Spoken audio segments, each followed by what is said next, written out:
today's topic is your rigor mortis, right? And rigor mortis जो होता है, this one is very important in the meat food industry. Meat food industry, right? Because we people eat various type of the non-veg food, चाहे आपका chicken आ गया या फिर आपका pork आ गया, ठीक है, बीफ आ गया, डिफरेंट टाइप का हम जो मीट प्रोडक्ट्स होते हैं उनको कंज्यूम करते हैं.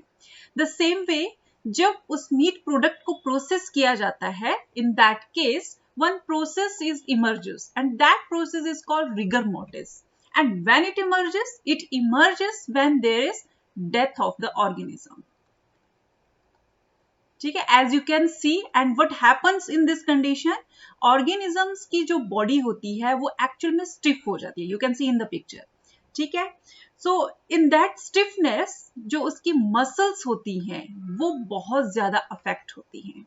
The muscles of the body they affect, and due to that effect on the muscles जो organisms की body होती है वो क्या हो जाती है, stiff हो जाती है. उसमें various type के changes आते हैं, and these changes also called post-mortem changes. Post-mortem changes in the organism. Right? Now the food industry, it deals with these changes because they have to prevent the rigor mortis in the organism's body. Otherwise it will be very difficult to process that meat products. Now first of all, going into the rigor mortis thing, what is happening in the rigor mortis, first you should know how your muscles are actually present in the organisms. So as we can see, हमारे body में जो muscles होती हैं in the organisms, 3 type की होती हैं. Number 1 is called skeletal muscle, right? Second one is called smooth muscles, and third one are called cardiac muscles. As you can see from the name, skeletal muscles means they are attached with your bones, right? And smooth muscles means they are present in your body organs, right? And cardiac muscles, it is present in your heart, right? And like this, they are distributed in all of your body.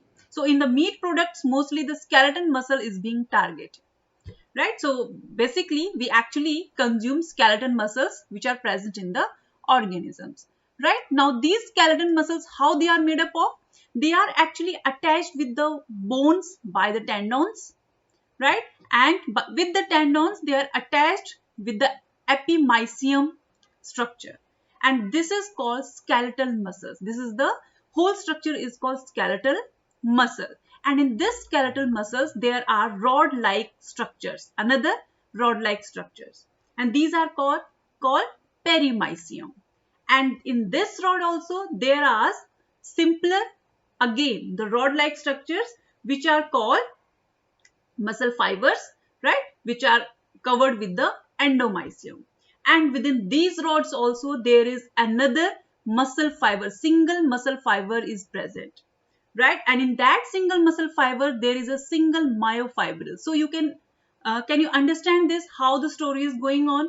आपके पास एक big structure of muscle है, skeleton muscle का, उसके inside में क्या है, आपके muscles हैं, ठीक है, muscle fibers हैं, and in that muscle fibers आपके simple myofibrils जो होते हैं वो present होते हैं. In what arrangement? In the arrangement of your actin and myosin filaments.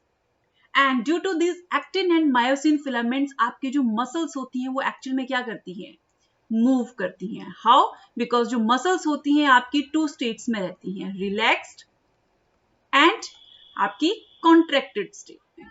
So when your actin and myosin will work, आपकी body जो होगी move करेगी, या तो relaxed state में रहेंगी muscles या फिर contracted state में रहेंगी, right? तो ये आपको समझ में आ गया. Now let's move on to another one, which is how the actin and myosin are actually helping in the movement. So what is happening? आपके जो actin and myosin, actin is called thin filament and myosin is called thick filament, right? They are overlapping each other.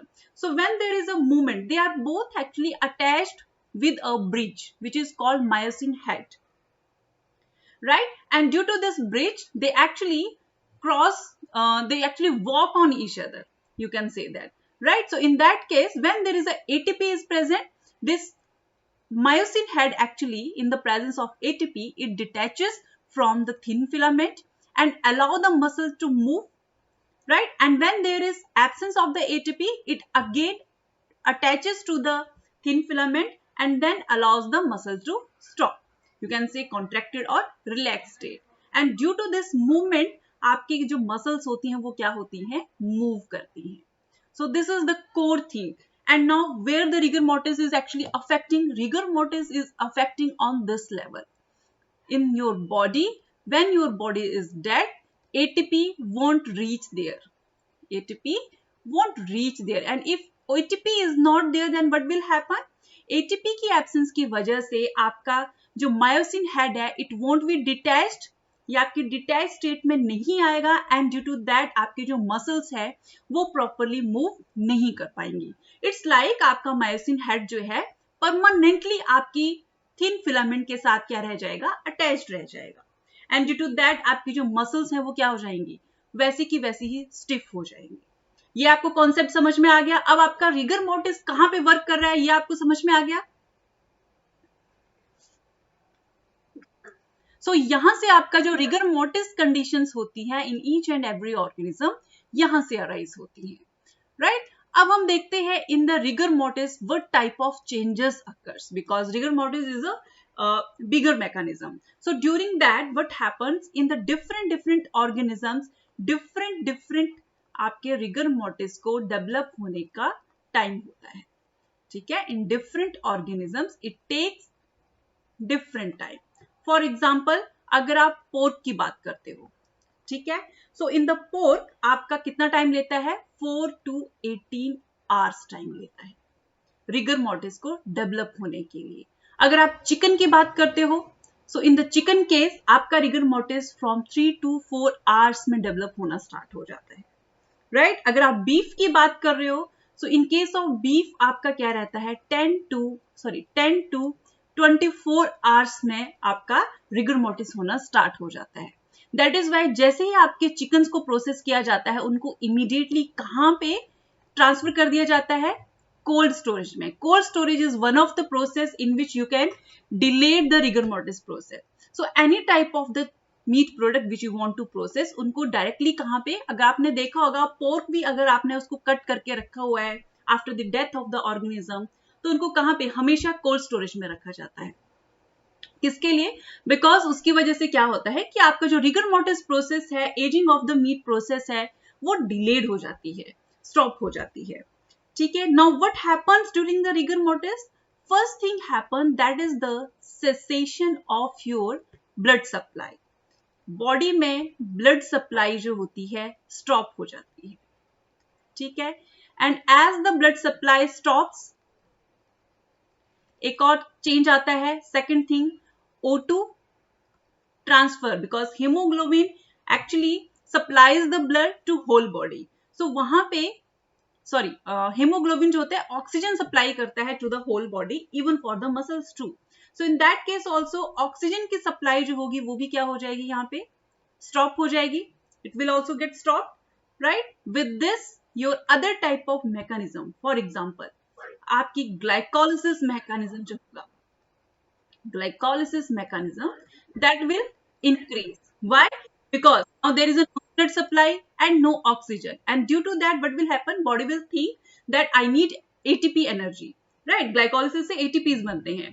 So ATP energy, body will think that body needs the more ATP, and whatever the sources it has, it starts to consume them. So that glycolysis mechanism आपका यहाँ पे क्या हो जाएगा, increase हो जाएगा. With this another process, alternative pathways जो होंगे बॉडी को सर्वाइव करने के लिए एक्टिवेट हो जाएंगे. फॉर एग्जाम्पल आपका ग्लूकोनियोजेनेसिस प्रोसेस जो है वो भी यहाँ पे एक्टिवेट हो जाएगी, इंक्रीज हो जाएगी. और जब ग्लूकोनियोजेनेसिस आपकी इंक्रीज हो जाएगी, in that case what will happen, आपका lactic acid accumulation will also get increased, right? और जब आपका लैक्टिक एसिड बॉडी में इंक्रीज हो जाएगा, it will affect the blood pH. It will affect the pH of the body, right? So in this case, lactic acid increase हो रहा है तो आपकी बॉडी की pH क्या हो जाएगी, डिक्रीज हो जाएगी. From 6.8 to आपकी आ जाएगी 5.5 तक. So this will happen when there is the death of the organism. And कैसे, अब ये सारे चेंजेस जब आपके हो रहे हैं, इसके साथ साथ एक और चीज होगी, आपके जितने भी एटीपी एनर्जी जनरेटिंग मॉलिक्यूल्स होंगे, एनर्जी जनरेटिंग या फिर एनर्जी कंटेनिंग मॉलिक्यूल्स होंगे, like ATP, ADP, creatinine, phosphates, वो सारे के सारे आपके यहाँ पे यूज्ड अप होके डिमिनिश हो जाएंगे. राइट, सो फाइनली आपकी बॉडी में एटीपी प्रेजेंट नहीं रहेगा, एंड जिसकी वजह से आपकी जो मसल्स होंगी, नाउ मसल्स वो क्या हो जाएंगे, सारी की सारी स्टिफ हो जाएंगी. Right, and due to this stiffening आपकी जो बॉडी है एकदम से, जिसको हिंदी में अकड़ना बोलते हैं, वो क्या हो जाती है, एकदम से स्टिफ अकड़ जाती है, रिजिड हो जाती है बॉडी. उसको मूव करना बहुत टफ हो जाता है. अगर आपने माला माल वीकली मूवी देखी हुई है तो उसमें देखा होगा, जिसकी लॉटरी लगती है उसकी बॉडी एकदम से रिजिड हो जाती है.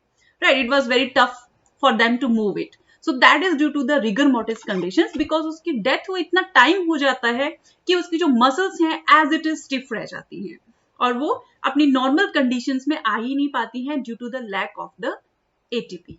राइट, अब नेक्स्ट हम मूव ऑन करते हैं. आपके जो, अब हम मीट प्रोडक्ट्स की बात कर रहे हैं, सो यहाँ पे आपके फैक्टर्स आ जाते हैं. योर मीट प्रोडक्ट्स की जो क्वालिटीज होती हैं उसको अफेक्ट कौन करता है.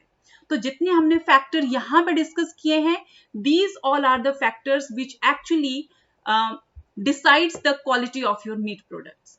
नंबर 1 आ जाता है, what is the pH of your meat. ठीक है.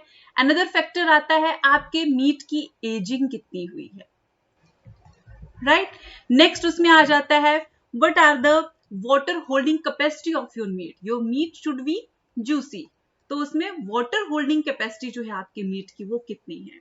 So all these factors they play a very major role. कहीं ऐसा तो नहीं हुआ है जब आपने मीट प्रोडक्ट को प्रोसेस किया so वहां पे क्या हो गया, वाटर लॉस हो गया, और अगर आपकी मसल से वाटर लॉस हो गया तो उस केस में आपका जो मीट प्रोडक्ट है वो क्या हो जाएगा, ड्राई हो जाएगा. ठीक है, it means when you start to consume it, वो आपको बहुत टफ रहेगा, और आपको सुटेबल, मतलब एक जो एक्सेप्टेबिलिटी होती है कंज्यूम करने की, वो वहां पे आपकी डिग्रेड हो जाएगी. इवन पीएच अगर आपकी प्रॉपर नहीं है, then you can not consume that meat also, and even it is very aged, then also it won't be able to consumable. ठीक है, तो ये आपका क्या है, रिगर मोर्टिस की ऑल द प्रोसेस है, how it develops and where it is actually affecting. So now in the exam, the questions come from here. What are the factors which are actually controlling the meat products, affecting the meat products, right? And what exactly happened during the rigor mortis, and what is the rigor mortis actually? ठीक है, where it is actually targeting in the body.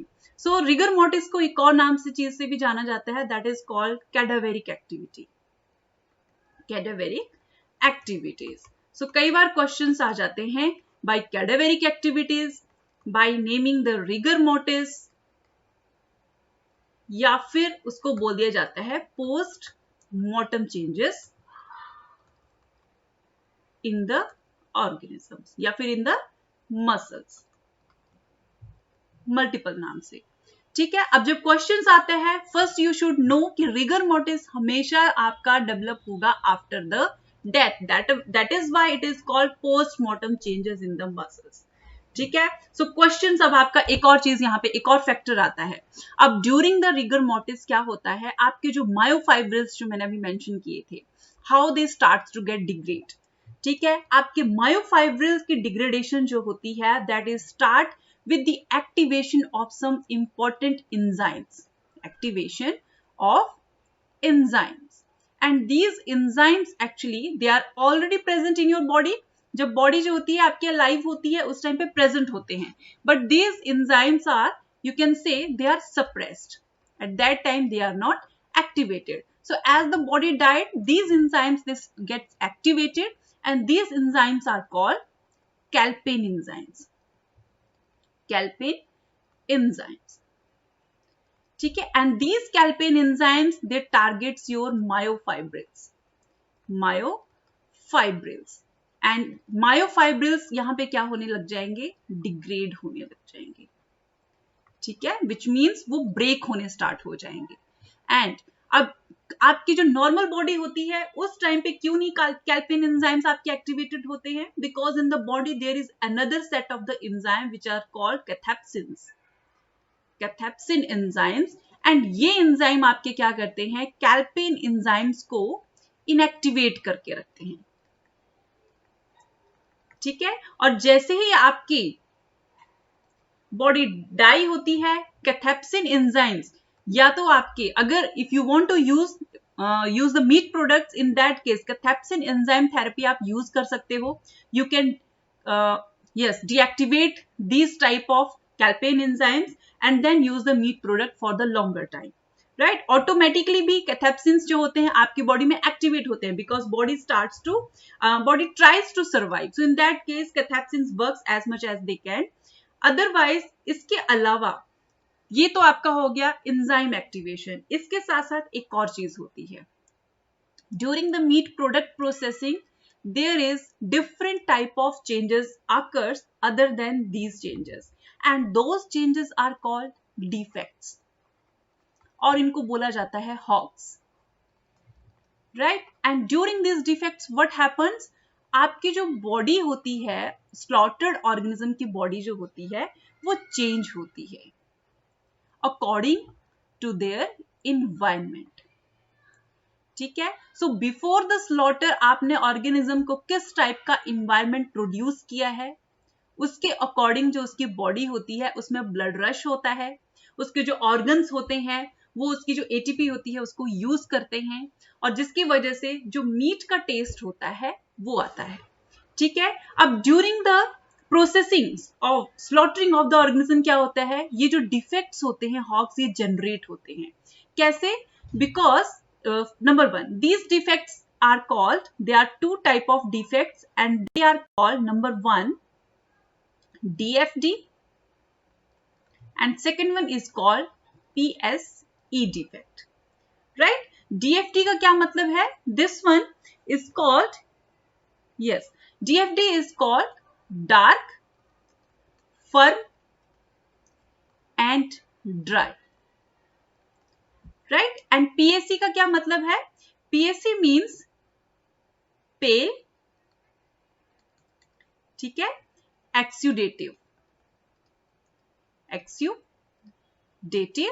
and soft, ठीक है, that is why they are called DFD and PSE. Now in both of the meat what happens, जब आपके organisms को slaughter किया जाता है, now the organism know, because जब lamb को स्लॉटर किया जाता है मोस्टली उनको पता होता है जब उनको ट्रांसपोर्ट किया जाता है from one region to another region, then they know कि there is something about to happen and they are going to die. So during that process उनका जो टेम्परेचर होता है सराउंडिंग का और उनका जो बॉडी का इन्वायरमेंट होता है वो वहां पे क्या करता है, क्विकली रिस्पॉन्स करता है। So in that case what happens, आपके जो उनकी जो ऑर्गेनिज्म की बॉडी की ग्लाइकोलिसिस हो गया, जितने भी उनके एटीपी कंज्यूमिंग मैकेनिज्म्स होते हैं वो सारे के सारे एक्टिवेट हो जाते हैं और इंक्रीज कर जाते हैं, ठीक है। और जिसकी वजह से जो बॉडी की पीएच होती है अगेन वो क्या हो जाती है, डिक्रीज हो जाती है। But this pH decrease occurs only in the PSE meat products, ठीक है। तो ये काइंड ऑफ क्या हो गया, एक डिफेक्ट हो गया जो अकर हो रहा है during the slaughtering of the organisms, ठीक है। अब this is not good for the meat products, right. Second आपका होता है which is called DFD. DFD में क्या होता है, आपका मीट डार्क रहेगा, जूसी रहेगा, उसका कलर जो है डार्क रहेगा, फर्म रहेगा, राइट, रिजिडिटी नहीं रहेगी उसमें, और ड्राई रहेगा, ठीक है। तो इस केस में क्या होगा, अब यहाँ पे क्योंकि आपका मीट डार्क इन कलर है which means it contains blood cells, right, and due to these blood cells आपके जो मीट प्रोडक्ट्स होते हैं वो इन्फेक्शियस डिजीजेस के लिए बहुत ज्यादा प्रोन हो जाते हैं, ठीक है। सो इन्फेक्शियस डिजीजेस को स्टॉप करने के लिए आपके इस डीएफडी मीट को इमीडिएटली क्या करना पड़ता है, यूज अप करना पड़ता है। अगर आपने उसको लॉन्गर टाइम के लिए स्टोर करके रखा है then it can get infected with the bacterial, fungal microorganisms and can cause different type of diseases in the humans. Whereas PSE क्या होता है, it is exudative, soft होता है, pale होता है and it is majorly used in the food industry. इसी को सर्व किया जाता है, ठीक है। अब because it is pale in color, so there is another technique which occurs, which food industry uses, that is called meat curing, right? That we can discuss in the next class. So meat curing में क्या होता है? They actually changes the color of the meat from the pale to some pinkish or reddish in color, so that the consumers will starts to like the meat. Otherwise, pale thing nobody likes. So they kind of ignore the that type of meat products, right? So these are the two defects which occurs, and the food industry जो होती है deal करती है इनके साथ, and to tries to stop these type of defects so that they keep all the organisms, slaughtering organisms जो होते हैं उनके सारे के सारे, they are kept in the normal temperatures so that they cannot sense any type of the threat of the death, right? उनको properly feed किया जाता है, ठीक है, और उनके जितने भी बॉडीली ऑर्गेनिजम्स होते हैं उनको हेल्दी रखने की कोशिश की जाती है. अब यहाँ पे आपसे कई बार डिफरेंस पूछ लिया जाता है, what is the difference between DFD and PSC, right? So major difference मैं आपको यहाँ हाईलाइट कर देती हूँ. DFD number 1, first you should know what are the mean of DFD, dark from and dry, PSC pale soft and exudative.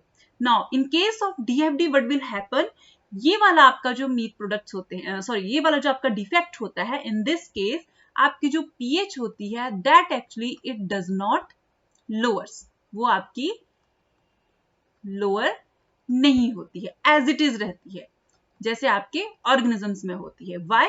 Because in this case आपकी lactic acid formation जो होती है वो नहीं होती है.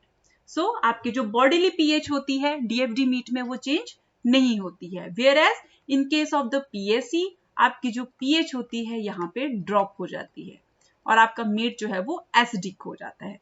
और this pH drop it leads to the myofibril degradation, myofibrils degradation,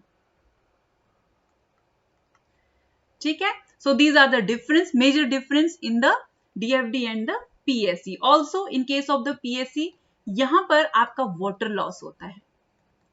That is why this one is called exudative. Water loss होता है. Whereas DFD में water loss नहीं होता है. That is why this one is the juicy meat.